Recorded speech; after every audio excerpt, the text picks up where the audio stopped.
All the New York teams stink. The Mets are going to miss the playoffs. The Jets and Giants are combined 0-6. How are you, Jamie? Welcome into the latest edition of the NY Sports Index. This is how I'm feeling about New York sports right now. Just disheveled, deviled and disheveled. So I don't even know where we're beginning. I know what we're talking about. There's plenty to talk about. I just don't know where we're going to start. And I think it's frustrated with the Giants' performance last night. Frustrated with the Jets' performance yesterday. The Mets continue to try to make me look stupid every time I say they're just going to run out the clock and they're a better team than some of these other teams, and they just go out there and just look terrible. Yankees look fine. That's fun. To use your analogy, the Mets can't run out the clock. They're down points now. Well, now they can't. Yeah, now they can't. They had a chance to. They need the ball back. Now they technically don't control their destiny. As weird as that sounds. I want to start with the Giants, if that's okay with you. Okay. I want to make that the opening bell today, only because we're recording this on Monday. We normally record Sunday night. And because of some scheduling issues, we decided to record on Monday. And actually, it may have been a good thing that we waited, because Brian Dable had some interesting comments at his media availability today. I'm not even going to reference that, so you have to watch the video to see what just happened on the video version of the show. The door is swinging very, very open for Jaxson Dart to take over. I'm sure it is. The quarterback. Did you watch the red zone sequence late in the game last night? Well, I did, because it was the first note that I put on the doc for today. Did you listen to the crowd that not only was uproarious in cheer whenever Jaxson Dart came into the game, but actively booed Russell Wilson out of the building the second he ever came back in to replace Jaxson Dart, who, again, obviously had a couple packages of plays with some RPO options. But, yeah, if you saw my tweet, I had a Magic Johnson level tweet last night. I don't know if you had a chance to see it. And by the way, if you don't follow me, please do. I desperately need your online attention. It is at my name, just Jaime Eisner. Nothing fancy, no numbers, no underscores, nothing. But I tweeted out, the Giants play the Chargers home and the Saints away the next 2 weeks. I believe Jaxson Dart will become the full-time starter in one of those games. I slept on it. Still feel the same way. There's a lot that comes to this, and I've thought about this a lot of different ways, because if you remember way back, and I know I've referenced it a bunch, but this is why we did that show. We did Playoff Predictor, and you and I both said they're going to have to just hang on for dear life in the first part of the season, because their schedule is brutal to start, and it eases up a little bit late. I did think they would have a win by this point. Maybe not two, but a win by this point. And quite frankly, they were the better team in the first half of that game. Now, the problem is football games are 60 minutes. And so, it quickly after halftime became very obvious the Chiefs were the better football team. But, and I know the Chiefs were technically up at half, but the Giants would have been up at half if they had, their kicker didn't, kamikaze himself at the beginning of the game. I don't understand how the Giants continue to have these issues pregame with their kickers. It happened last year. With Graham Gano as well. But at least he came back. I give him credit for coming back to kick that short field goal later in the game. But Russ looked really bad in the second half of that game. And that red zone sequence where, he just hit the throwaway button 3 times, it felt like. What was brutal. The interceptions in this game, he had 2 of them, were brutal. They were non-competitive passes, particularly just the floater that came up short in the back right corner of the end zone to Malik Neighbors that came nowhere close to getting to Malik Neighbors. I understand you don't want to throw Jaxson Dart to the Wolves, and he is the long-term future, you hope, of the team. But I also have to look at what's going on right now and saying that, I don't know how much longer they can continue to roll this version of Russ. You saw it week 1, you saw it in overtime of week 2, and you saw it for more than the majority of this game in week 3 now. Starting to wonder if that week 2 performance, and again, as I said at the beginning of the year, major concerns about Dallas's defense, that might have just been a Dallas defense game. Look at what everybody's doing to Dallas's defense right now. So at some point, you're going to have to be accountable to the other guys in that locker room, and that's the one group you cannot fool. And I think we are dangerously close to this being over for Russell Wilson.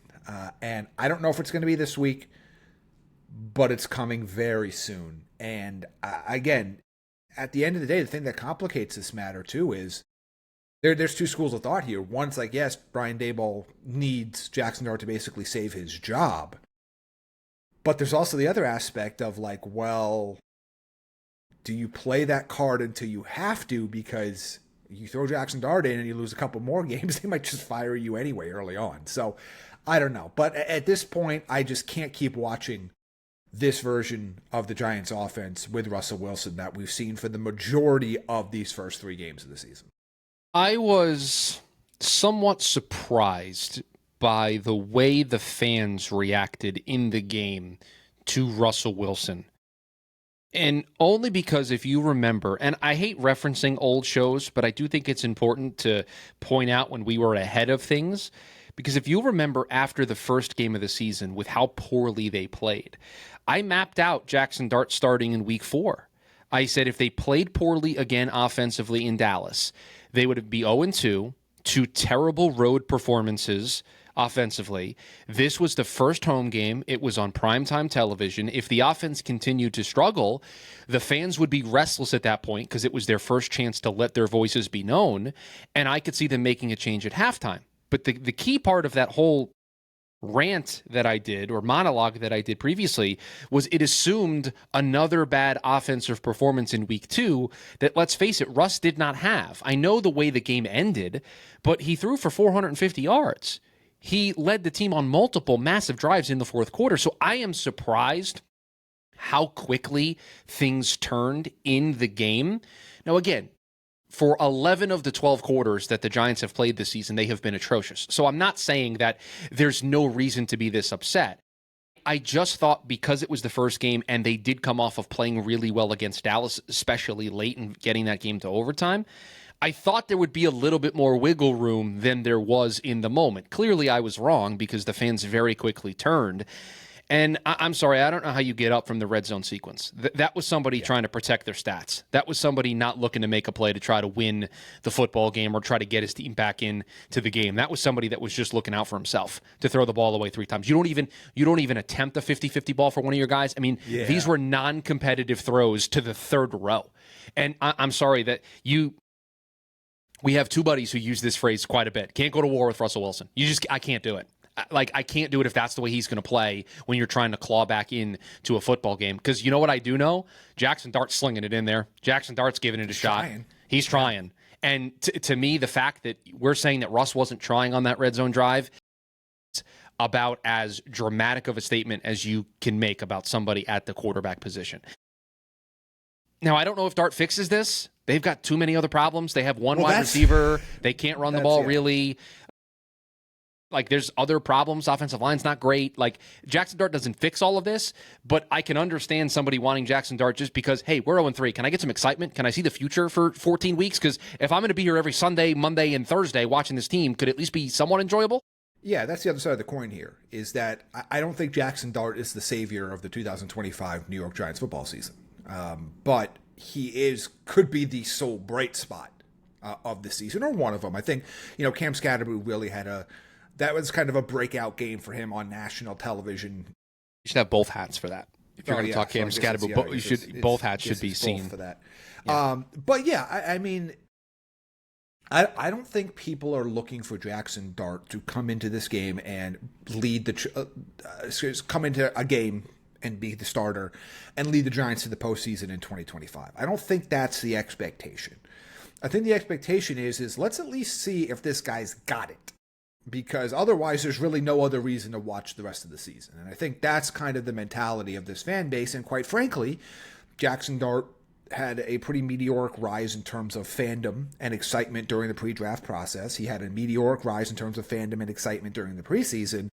And you saw on the broadcast, or I should say you heard on the broadcast from Tirico and Collinsworth, a couple of really interesting notes about, they were obviously, for those of you that don't know, or haven't been following, let's say, the Tom Brady stuff, there are producer meetings for these games.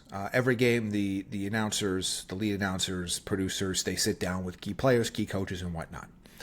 And Collinsworth and Tirico made some comments late in the game about how there is this palpable, inescapable, and cacophonous, to use a word from the show that you had previously been correctly, calls from inside the house. Calls coming inside the house. That they want to see Jaxson Dart end soon, and that there's a tremendous amount of confidence in him from both fellow players in the locker room and fellow coaches there. And I think that's really notable. And that's not to say that that's a shock, but to kind of hear the announcers say that makes you go back of what was being said in those meetings, because they didn't want to name names. They kept it that vague, but that tells me that people that are on the field, decision makers, players, are already thinking about it. They're already affording in their head to, when is that start happening? When is that happening? Which already tells you that, combined with an 0-3 start, it's happening soon. Whether it happens week 4 against the Chargers, whether it happens week 5 in New Orleans against the Saints, it's going to happen. And when it does, it literally might be the last time we see Russell Wilson as a starter in the National Football League. Well, Brian Daboll did nothing to stop that train from being in motion today during his media availability. He repeatedly said, we're evaluating everything, to any question about who was going to be the starter this week in week 4 against the Chargers. And Brian Daboll is a smart, savvy coach. He would not leave that door wide open the way that he did. He would say Russ is the starter if Russ was going to be the starter. So the fact that he said that and phrased it the way that he did tells me that they are seriously considering making a change, and maybe not just to get more wins on the schedule, but legitimately because Brian Daboll probably feels like his job is very much hanging in the balance right now with just the you'll correct me if I'm wrong here because you love to, uncompetitiveness from the team. Did I use that correctly? Uncompetitiveness? You did. Okay. They seemingly for 11 of the 12 quarters look like a JV squad. They're just unprepared.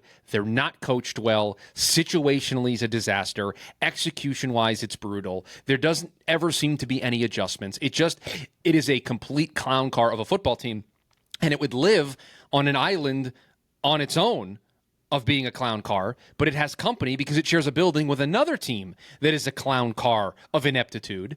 We'll use that as the transition to talk about the New York Jets, who certainly provided more drama than the Giants did, but it's still the same result. These two teams are combined 0-6. They fall to the Bucs 29-27. Will McDonald makes it interesting with a blocked field goal that he returned for a touchdown to give the Jets a 27-26 lead. I'm smart enough. I've seen enough Jets football to know that they gave Baker way too much time with the way that defense played.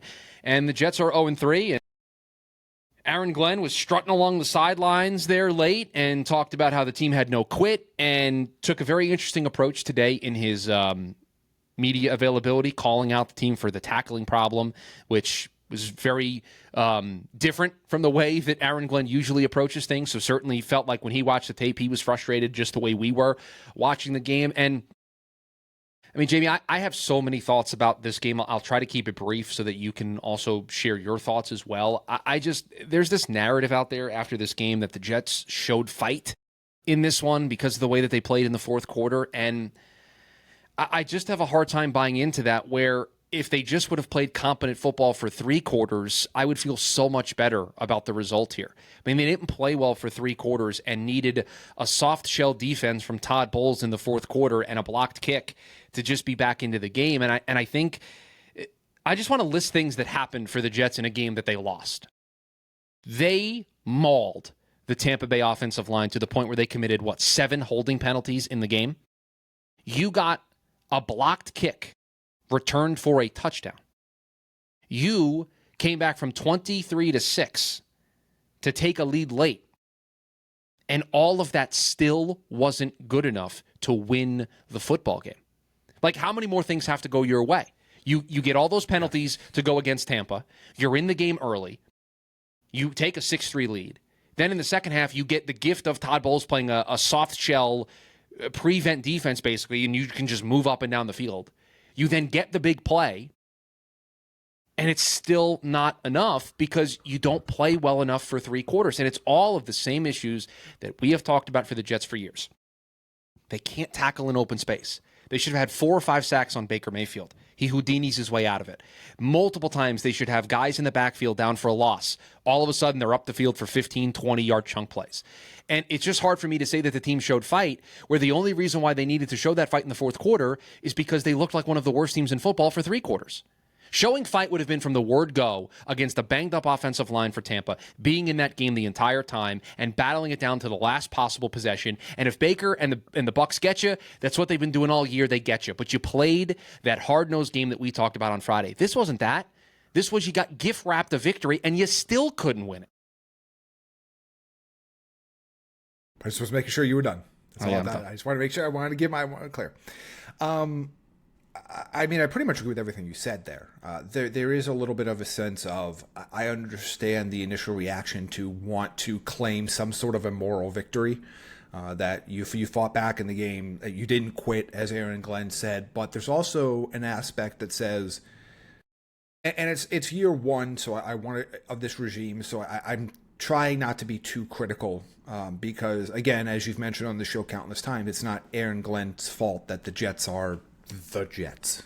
He hasn't had a long enough run there to be included in the mix of just the dearth of what that franchise has been.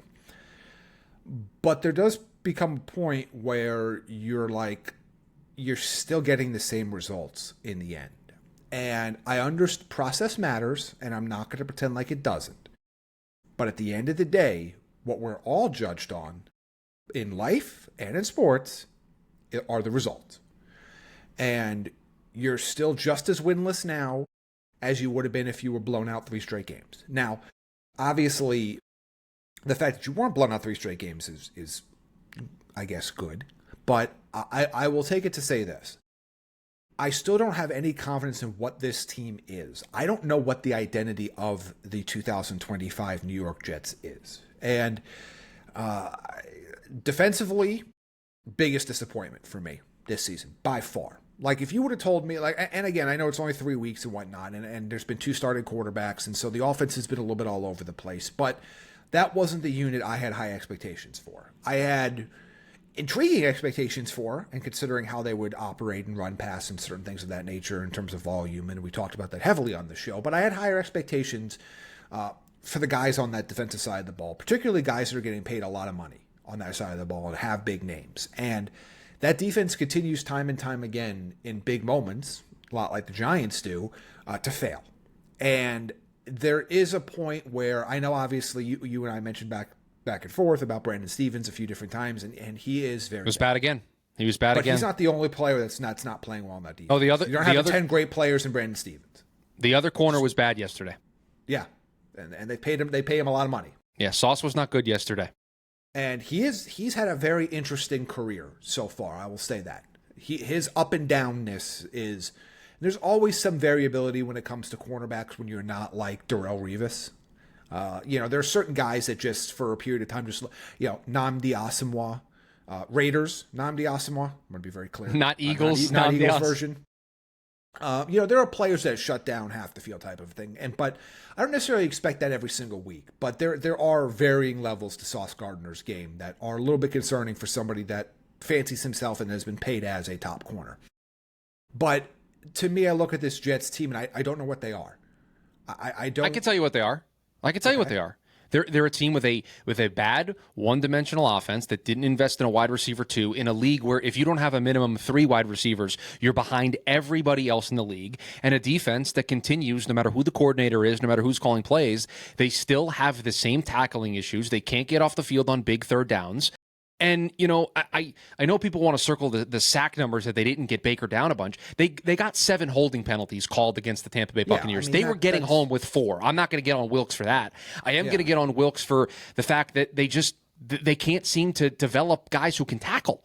Like, this was supposed to be a point of emphasis in the summer, and I'm watching, there's a screenshot going around on social media of Emeka Egbuka with a ball, and there's 6 Jets defenders around him, and he gains 23 yards from the point of where the screenshot is.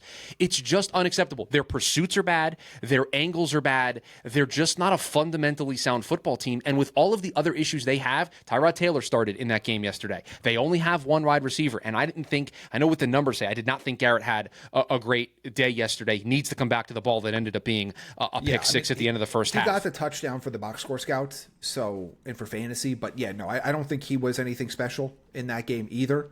But yeah, go ahead. So you have, Garrett, you're not talented enough and good enough for your good players to not play well. And you don't have a fundamental base. You haven't had a fundamental base in at least 5 seasons. I've been complaining about tackling in open space since Saleh got here. I've been twice. These Tampa are defensive guys too that they've been bringing in. Twice Tampa put the ball on the ground. The Jets couldn't pick up the turnover. If you want to win with the way Aaron Glenn and this offense wants to operate, not picking up a fumble.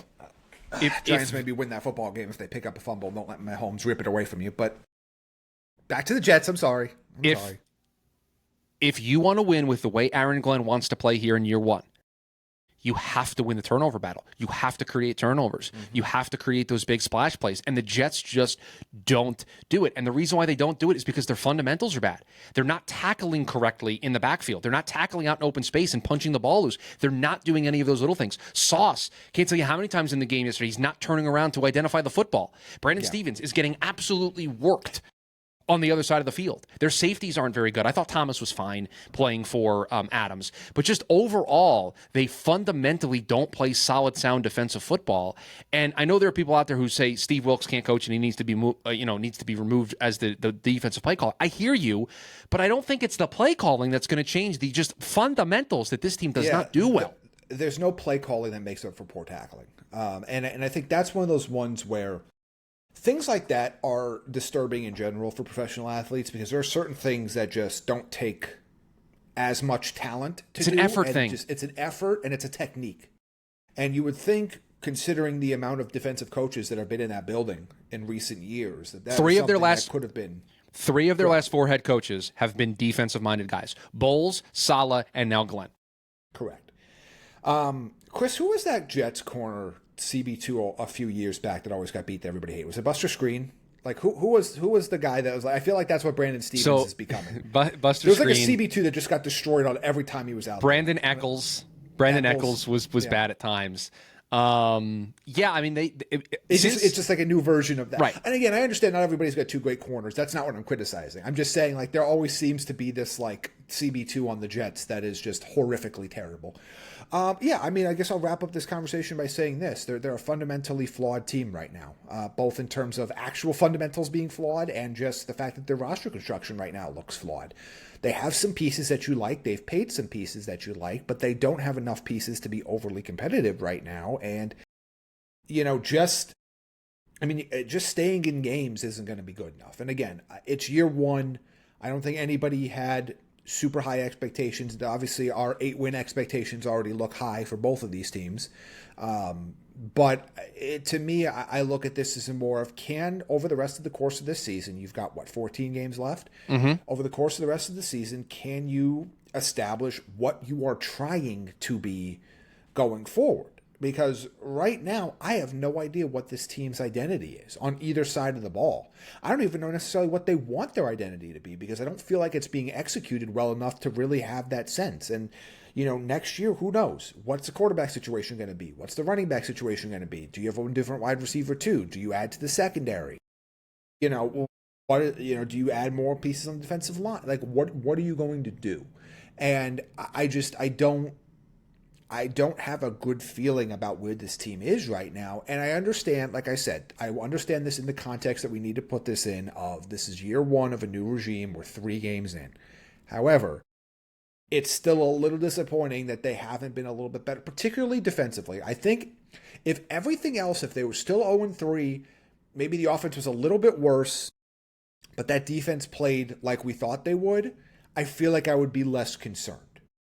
But to me, for the defense to be this wishy-washy in all of these games, it scares me. Like that was supposed to be what there's the cornerstone you were going to build around because you don't have a franchise quarterback right now. You don't have a franchise running back. You were going to build the cornerstone of this team around solid defensive play with a defensive head coach that was supposed to be the man's man that's going to teach you defensive fundamentals. And that's not what they've been. So if they don't get that corrected, I don't know what the identity of this team is supposed to be.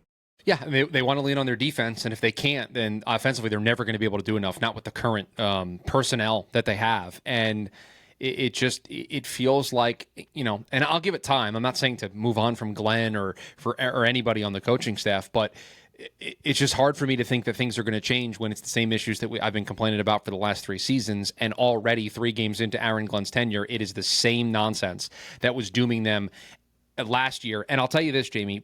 Boy, does it feel like Monday's game for the Jets against the Dolphins. You win that game, I think you buy yourself a little time. At 0-4, that noise it gets way too loud. Yes. So 2 thoughts I want to end this on. One, it's not even so much that winning that game is important. It's more important not to lose in that sense. Because I think, quite frankly, I know they played Buffalo tough a little bit, but I don't think you're throwing any parades for beating the Miami Dolphins right now. However, the consequences of not beating the Miami Dolphins in that market for that team is going to be really, really bad. I don't even know if it's necessarily the opponent for me. Like, yeah, losing to an 0-3 Dolphins team on the surface is bad. I just think getting to 0-4 and this continuing to not seem like it's turning a corner, something's going to... But 0-4 in prime time against a bad team, yeah, that's a bad combination. And the second thing here, and we're not going to know the answer now. We're not going to know the answer for 6 months. But what the Jets do this offseason personnel-wise is going to be very interesting to me. Because I need to know, is this an issue of Aaron Glenn's like, I got to get more of, quote-unquote, my guys into my system? Or is this a case of there's just isn't going to work? And again, nobody's calling for anybody to be fired or anything right now. But I need to see if this is a case of like, hey, we don't have the guys here to do what I need them to do, and we're going to make wholesale changes. And that's not always like huge name signings, but we're going to make some wholesale changes on that side of the ball and make a conscious effort both in the draft and in free agency to make sure we get those guys right. Because then I'd be like, okay, I can understand that. You're still inheriting a lot of the vast majority of this team are not guys that Aaron Glenn drafted or signed. So I understand that. So the question is going to be, is that fixable with some personnel changes next offseason, or is it not? And I think that would be telling. But obviously we can't answer that question right now. From one of my bad teams to another of my bad teams, the New York Mets are in serious danger of missing the postseason. They no longer control their own fate because they play about as poor of baseball as you could play in the month of September, losing 2 of 3 to the Washington Nationals. My friend Jaime on the Friday edition of the show said, bare minimum, you got to take 2 of 3 against the Washington Nationals. Yeah. How'd that work out for the New York Mets? They did not do that. So sloppy for 3 days. On Friday, they got away with it. They won the game. Saturday, I don't even know where to begin with my anger with that game of having the bases loaded with 1 out in the bottom of the 9th and not scoring. Brendan Immo with one of the worst at-bats you'll ever see somebody have in a big spot. And then in the 10th inning, after Edwin Diaz gets you through the top part of the inning without allowing a run to cross, you're unable to get 1 run across the plate to win that game. Completely changes the tone of our conversation if they do that. And then on Sunday, just everything goes against you. Jacob Young just makes every play imaginable, kicks the ball up to himself for an out, robs a home run, and it's just a lifeless effort for 3 days. And what did that lifeless effort get you? You now start this week. It's a day off today as we're recording this pod. You're in a statistical tie with the Reds. They have the tiebreaker against you since they beat you 4 out of 6 times that they've played you this year. They get the Pirates and the Brewers, who aren't playing for anything. You get the Cubs. And you get the Marlins, who you've had problems with since the beginning of time. That's what's in front of the New York Mets. Yeah, it's not great. And, by the way, the Reds aren't the only team you have to worry about. Because I'm actually now only a game back of you as well. I'm less worried about them because of the way the tiebreaker's set up, but yes. And they play the Dodgers and the Padres. The Reds are my current source of concern.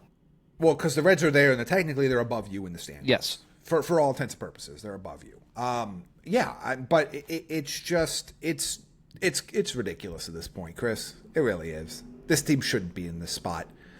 And it's not even they shouldn't be in this spot because they were a hot start. And because you had your hot start and you had a fall off, and that happens. But this fall off is just rolling. rolling. And every time you feel like, okay, they've got this back. They're going to turn it around. They're going to at least save their season to get into that. And then they just keep falling and falling and falling. And just like, where on the other side of town, the Yankees had that precipitous fall, but then they course corrected.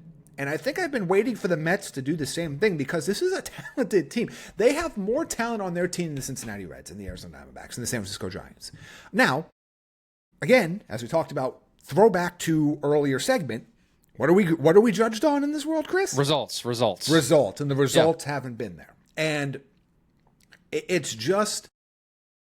fascinating to kind of see, because I think you've sent me, I know it wasn't you, it was actually somebody else, it was a fellow Yankees fan that wanted to talk, what about the Mets, but sent me something from like, there's now starting to be, in small pockets of Mets social media land, some revisionist history about what this season was. And now all of a sudden it was, oh, well, this was supposed to be a building season, and they got these young pitchers, and that's no.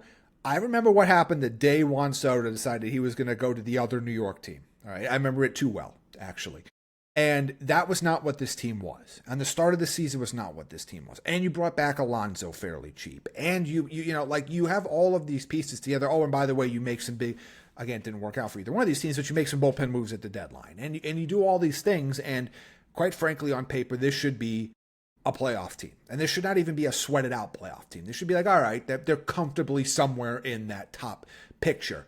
And they're not. And now they could actually miss it. Because now, again, you have a week to go. You have 6 games to play, and you do not control whether or not you make the playoffs or not. As of this recording, you could win out and still not make the playoffs. That is where the Mets aren't winning out, because they never just seem to win, period. That's... I understand how we got here. I understand the struggles of the bullpen. I understand how the rotation that started off so hot completely fell apart. I get it. But this effort against the Nationals was bad, man. Your season's on the line. Like, that's the kind of effort you're giving to the Nationals? And that's why I understand if you were playing Philly. I understand if you have all right, we got outplayed by this team, or we got outplayed. The Nationals with your season on the line, and knowing that how much pressure this is, and that's the effort that you're giving in all facets of the game. I'm sorry, this team doesn't deserve to be in the postseason. No, certainly not. Certainly not if that's the effort they're going to give with their season hanging in the balance. And that's why I know there are many out there that want to lay this at the feet of Carlos Mendoza and David Stearns. What happened over the weekend is a player thing. I mean, that's just effort from the players. That's just execution from the players. That there's no different managerial decision from Carlos Mendoza that changes the outcome. And please stop with telling me that Edwin Diaz needed to pitch the 11th on Saturday after he had a 7-pitch 10th inning. Win it in the bottom of the 9th with the bases loaded when Brandon Nimmo has an at-bat with 1 out. Win it in the bottom of the 10th after Diaz gives you a 1-2-3 10th inning on 7 pitches. Don't even allow that decision even to be made. You had 2 chances to win the game and you blew it. Just like I don't want to hear about Cedric Mullins misplaying the ball that Lyle hits for the inside the park home run. None of that happens if you win the game in the 9th like you should have, if you win the game in the 10th like you should have. So that's not on the manager. Just like I cannot stand the revisionist history on David Stearns and what he did in the offseason with the rotation. It is revisionist history because to go back in time. And I don't mean to cut you off, but I remember specifically what the comments were, because if you remember the entire offseason, and understandably so, I get it, because I feel like if it was the reverse scenario, the same thing would have happened. But the entire offseason was Mets fans wagging their fingers and sticking out their tongues and going nana nana boo boo to Yankees fans with every move that they made the second they got Soto. And every other move that they made before and after then got rubbed right in their face. Oh, look, Clay Holmes, he's going to be our starter. Look how great. You guys are stupid. You let him go. You know what? He's going to be our starter. He's going to be great. And we're going to sign Minaya, or we're going to bring in Minaya, and we're going to have all these other pieces. So the thought around, I mean, Chris, you messaged me in April, something to the effect of, wow, look at what the Mets pitching lab is doing right now with these guys. Because it was working. And that's not to say that you were wrong. I mean, it's more so to say. It's worked, by the way, just to be on the record. It has worked. It's more so to say, there was legitimately a lot of optimism around all elements of this team. And it wasn't just, obviously Soto was the big prize of the offseason, but there was optimism at all levels of this team, both when the season started and when they got off to the hot start. It wasn't just the hot start that brought the optimism, it certainly helped. But, I mean, you had all of these pieces, And then you had that little run, what was it, about a month ago, where, Vientos was hitting and Beatty was hitting and McNeil was hitting and Soto was continuing to hit. It was, again, Soto's been worth every penny you've paid so far. And all this other stuff. And just like, where is this fight from this team consistently? Why does this team have like 2 or 3 days where it looks like, okay, cool, we're ready to be a playoff team again, and then completely fall apart?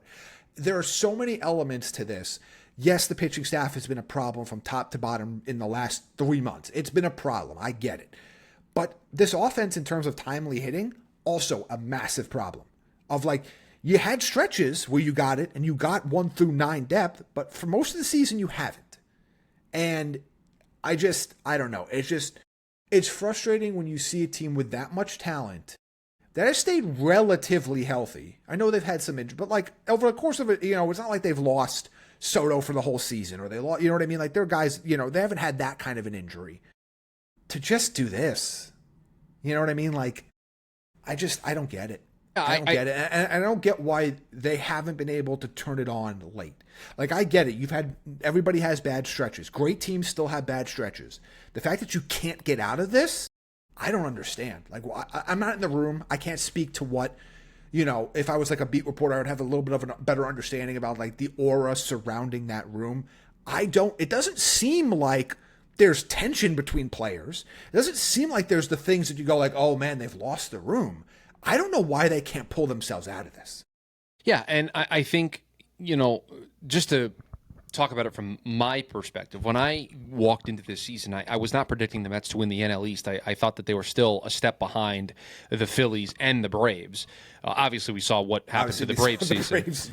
Yeah. But I always viewed this team, honestly, I thought they would be the Cubs. Right, that they would have this locked up like with 2 weeks before the end of the season, and they were firmly a playoff team as a wild card spot. Like, that's what I thought this team was going to be. Big off-season outfield addition, kind of young pitching, like, yeah.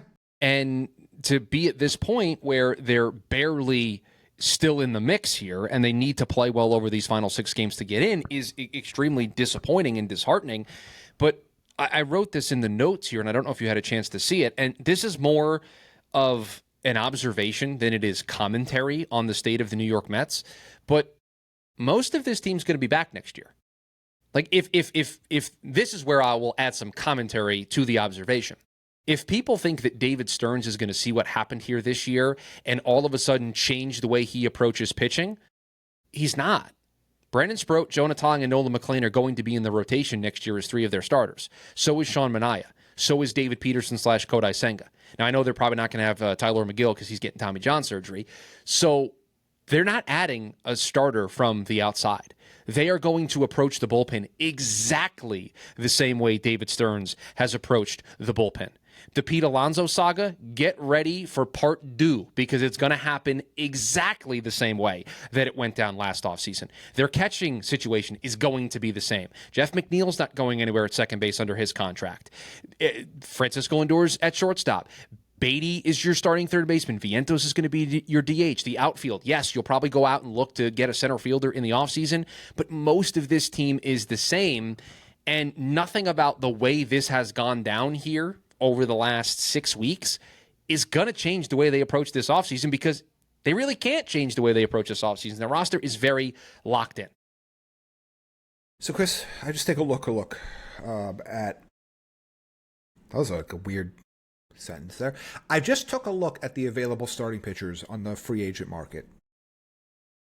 For this offseason. For this upcoming offseason. And I don't know where the Mets are going to go. Like, and to your point of, they're not. I'm just saying to your point of, for those, no, I know. But I'm saying to your point of, remember you said, like, fans that think Stearns is going to make a complete, see what happened to the starters and make, this is what I'm saying. There isn't a guy. I guess Framber Valdez. Got to run out and get Framber Valdez and overpay him for a 4 or 5 year contract. But, like, you're talking about, like, guys like Chris Bassett, Nick Martinez, Jordan Montgomery, Giolito. I'm good. Jack Flaherty, Michaelis, John Gray.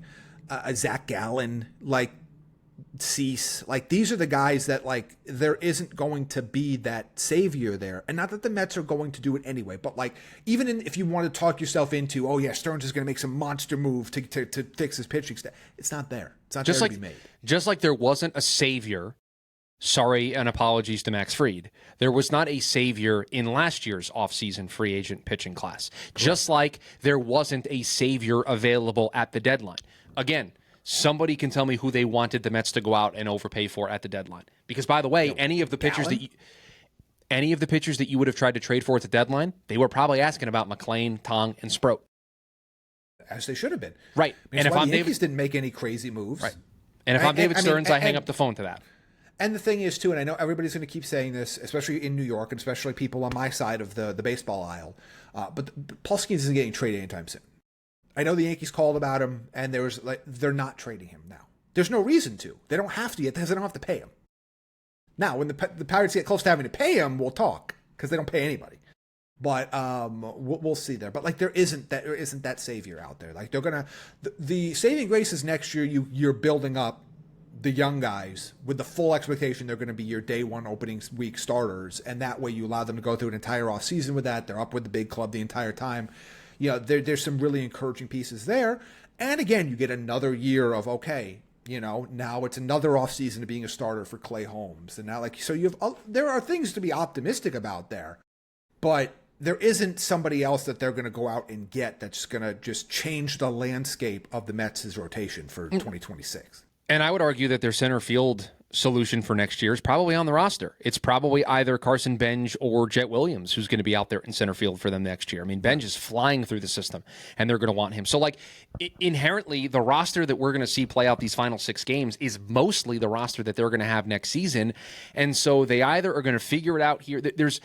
There's not a managerial decision that gets them out of the spot that they're in right now. They just need to play better. What happened over the weekend has nothing to do with the moves that David Stearns made and the in-game decisions that Carlos Mendoza made. And please, I do not want to hear that they should have started Clay Holmes instead of Sean Manaea on Sunday. It would not have mattered. Would not have made a difference. Please.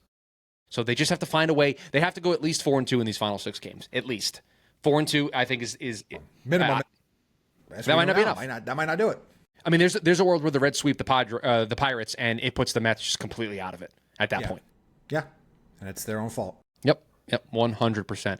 Oh, we could talk about the Yankees, who start this week just 2 games back of the division. That's something to keep an eye on. It's still possible. It's still possible. Yeah, I mean, we'll keep it brief. There's not a lot here. The Blue Jays do play the Red Sox, so it's a really interesting scenario here because obviously those two teams in and of itself are only 5 games apart in the standings, and not as if Boston's going to catch Toronto at this point. Even with a sweep, they're probably not catching Toronto. But it does create a little interesting element because it's going to pretty much either further solidify the Yankees as they're locked into the top wild card spot, or it gives them a chance to kind of push their way to having the number 1 seed in the American League. And real quick, Boston has something to play for because they're trying to hold off Cleveland and whoever loses the AL West. So it is both teams are playing for something. The Blue Jays to try to hold off the Yankees, the Red Sox to try to make sure that they make the postseason. Not even just the AL West right now. Look at the AL Central. It's an excellent point by you. We are in a really interesting, we're not talking about this. The Tigers are in danger of missing the playoffs. I know this is something that was completely unthinkable a month ago. The Tigers are Metsing. They've lost 6 in a row. 1-9 in their They're last 1-9 10. in their last 10. And they are 1 game up on a playoff spot. They're in a scenario now because you've got right now this conglomeration. The Mariners are pulling away a little bit now because they're on their hot run, but you've got the Mariners, you've got the Tigers, you've got the Red Sox, you've got the Guardians, and you've got the Astros. And they're all within 2 games of each other. And somebody's got to miss in that group. One of those teams, one of Boston, Cleveland, Houston, Detroit, Seattle, one of them is not making the postseason. So, and right now it could be Detroit.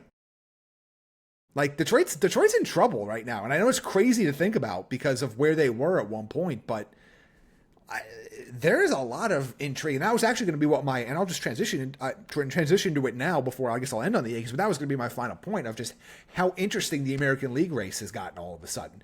Because the National League, it's now all about that final wild card spot. Mm-hmm. I think at this point, that's where the intrigue. I know that the Blue Jays are the only team that have clinched, but this has gotten really weird, and teams that you were we haven't even thought about the Tigers in weeks. Do you know who the Tigers play the final 2 series of the year? They play Cleveland, right? Starting tomorrow, they have a one? 3-game series at Cleveland, and then they finish with a 3-game series at Boston. Okay.